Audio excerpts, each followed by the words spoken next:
n'ọsọ.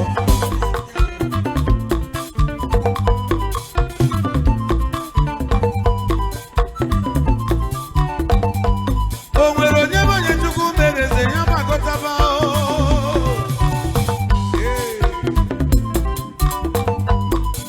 iso na ndị Chukwu tụrụ go magọtaba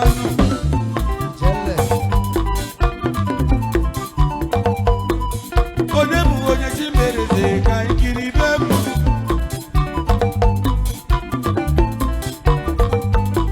egwu meghe ga-agba m leze ka anyị gbalụba egwu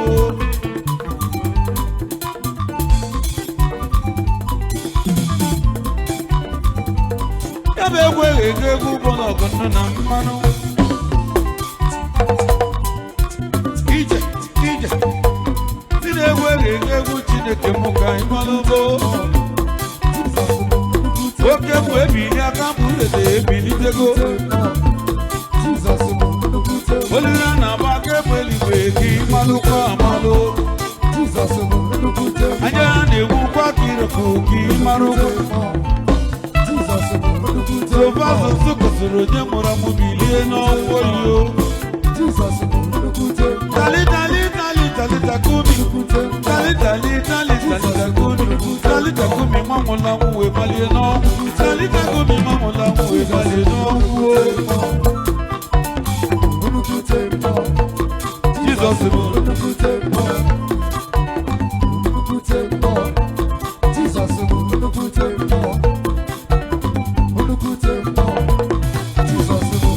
Jehova asụsụ kwesịrị onye mụrụ amụ bilie n'ọnwụ oyiyo tali tali tali tali takumi tali tali tali tali takumi tali takumi mamụla nwụ wee balie n'ọnwụ tali takumi mamụla nwụ wee balie n'ọnwụ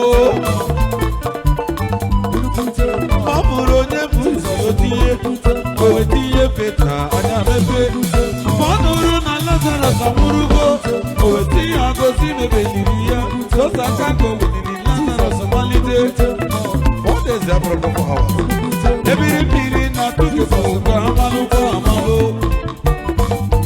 mere jiwe na-etu ụkọ chụbara Jizọs ọbụagụ oke mmụọ onye nwe aga ma igbuo ya bụ ọnwụ onye nwe aga ma ijuo ya mmanwụ ọnwụọ n'ike rio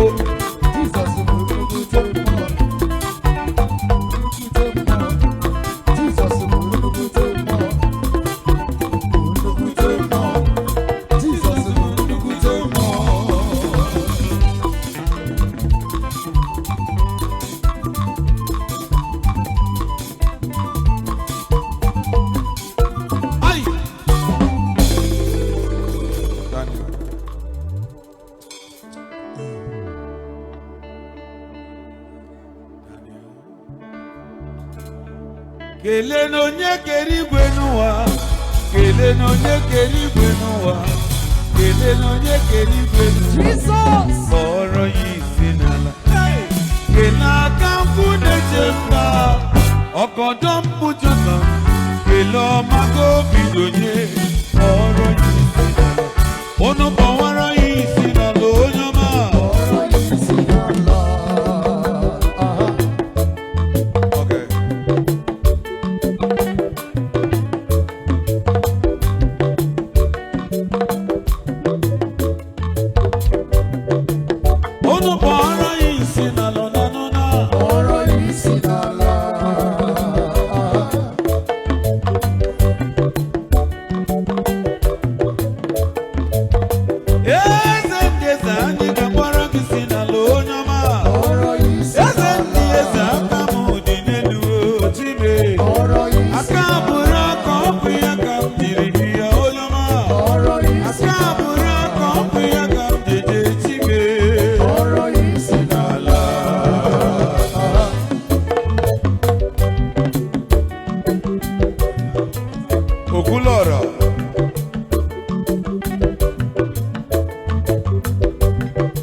Gozie Okeke nekenuno yoma mjejemba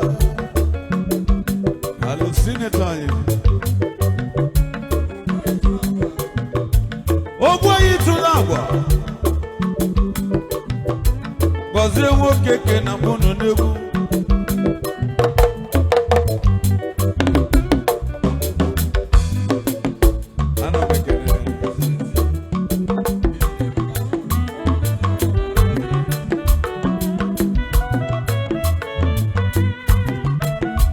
Ebu sinetani n'obodo anyị na-adị mma aka ọnụ dịkwa ya sineti Mmanwu onye mamụrụ n'obi ya David adị m onye mma ọ n'ụwa Deputy Governor,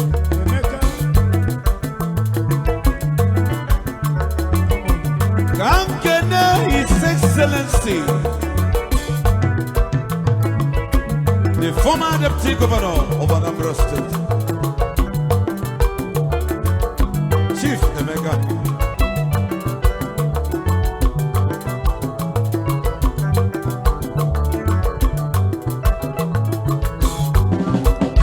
the Secretary General of Igbo worldwide,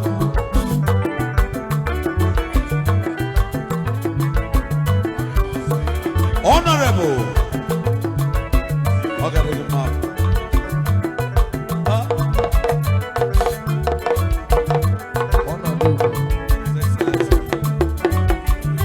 Honorable Onodugo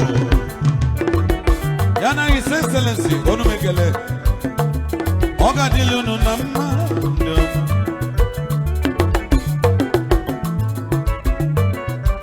Adibonya Maonenuwo Senator Onodugo Gozie Okeke ne Akancha wakijejerali Senator Onodugo Mmonwu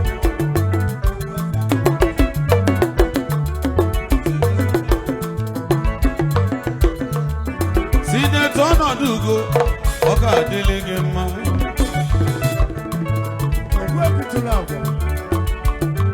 Kankene Naike and Sons Nigeria Limited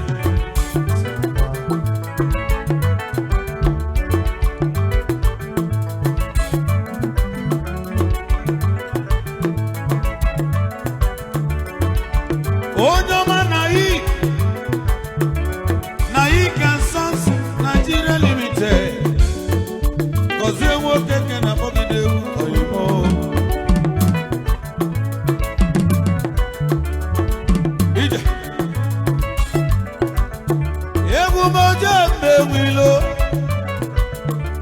Egumoje Mwilo Oyimo Ibe Chinyelu Manye na Lumiyo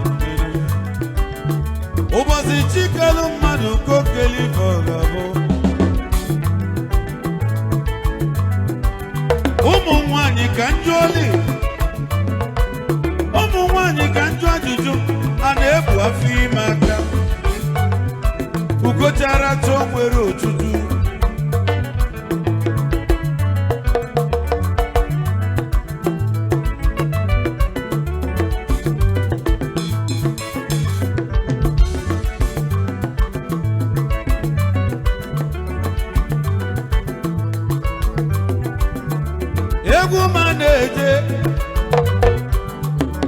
Egwu maneje oyimo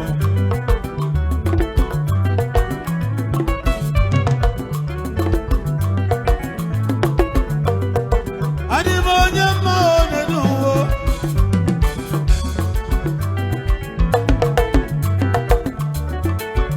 Sọ nwa Adịm onye mma onye n'ụwa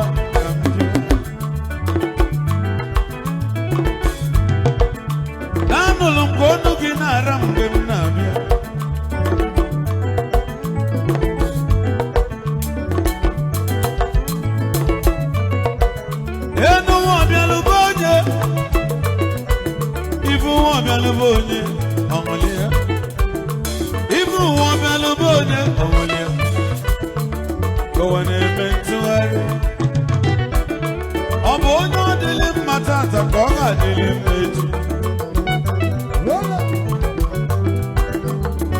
A sị m onye aṅụ na nga na oyibo ka nọkwa.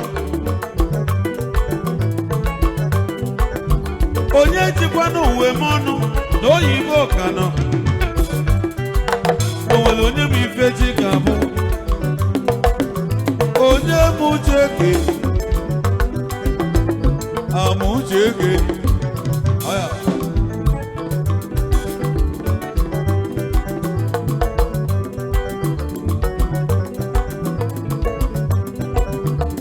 Honorable Chinwe welu nwayọ kwaba nne ya Adeji eje mba Adeji mọnụ obodo Ada mụchalụ gbegbe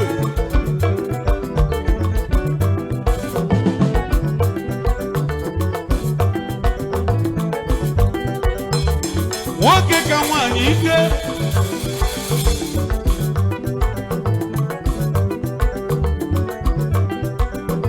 Honorable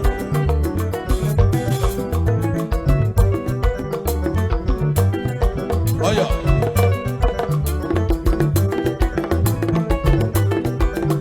Ivo masina karaka Masina karaka Inugo Ejuwe mono Ejuwa nizio Ejuwa mama Ejuwe mono Mano, Ejuanisio, Ejuanis, Camalo, Ejue Mano, Ejue Mano, Ejue Mano, Ejue Mano, Ejue Mano, Ejue Mano, Ejuanisio, Ejuanisio.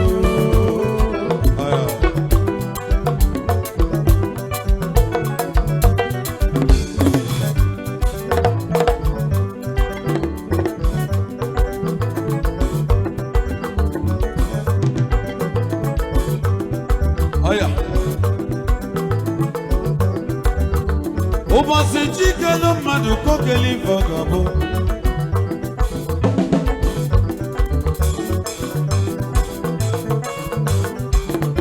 onye kọla mmadụ ọnụ n'ụkwụ onye atalụ ya maka gịnị onye bụ onye ọ ga-ata echi. Ịkọcha mmadụ ọnụ n'ụkwụ onye na-ata ya ịma n'ụkwụ ọ ga-ata gị echi nụ.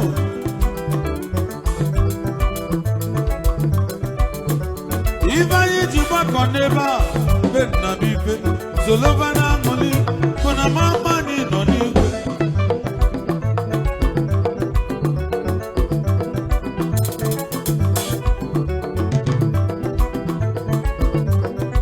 Adị m onye mma onye n'uwe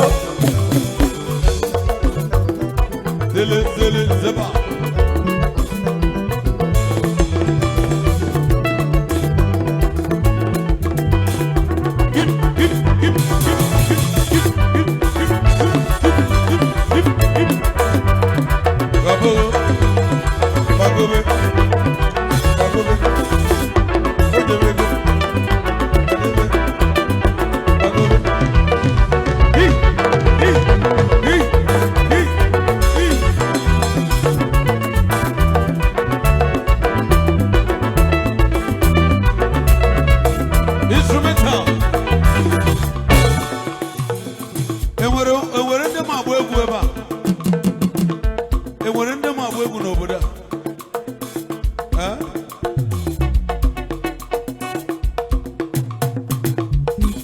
ajụrụ m ajụjụ si enwe ndị m agba egwu n'obodo a achọrọ m ịfụ fire dancer m agba egwu na fire dancer ga-eje n'etiti ebe a ka nna abụghị anya ọfụma.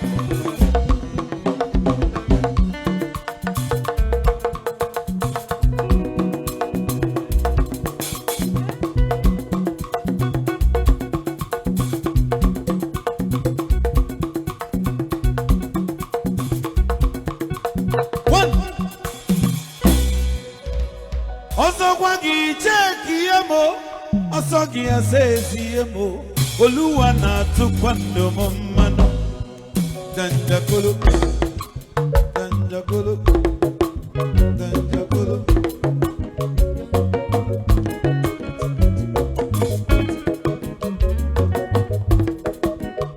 Achọrọ m ka ifo ndị ama bụ egwu.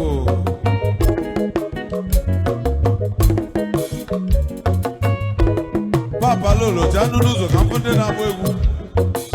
Jee n'azụ.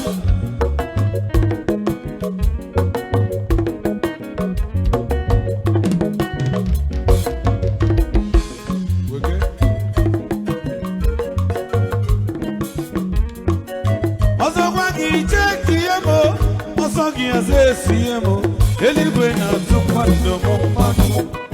Danjakolo.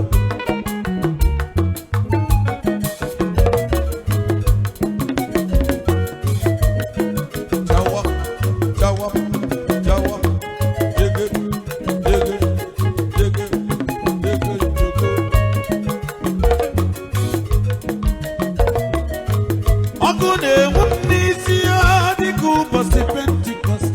Ihe ọma abụghị n'omi. Ihe ọma na-emere m ọ dịka ndegara Chineke m abụ. Ihe ọma na-emere m ọ dịka m nọrọ ya na fonu ya. Ọ na-aghọrọ m mbọ mmụọ na mbọ mmadụ nwa na-abụ. Ụzụbụrụ Gozie, who can challenge the authority? Ị na-edobe ndụ m ị na-agọzi ndụ m.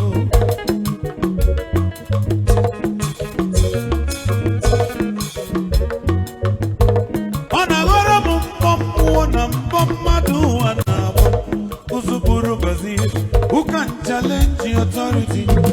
Ị na-echebe ndụ m ị na-agọzi ndụ m. Egwu ga-adọgbu elu m. Ihe